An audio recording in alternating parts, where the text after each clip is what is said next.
So what he just said, and he was absolutely correct, the WASP were the women who flew in World War II, the women air service pilots.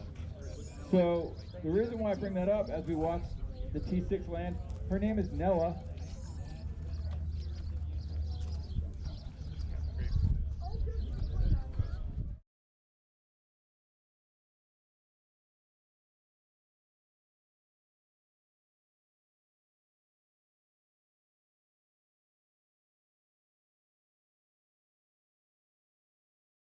To set up for landing, she'll put her gear down, her flaps down, and float up a little bit.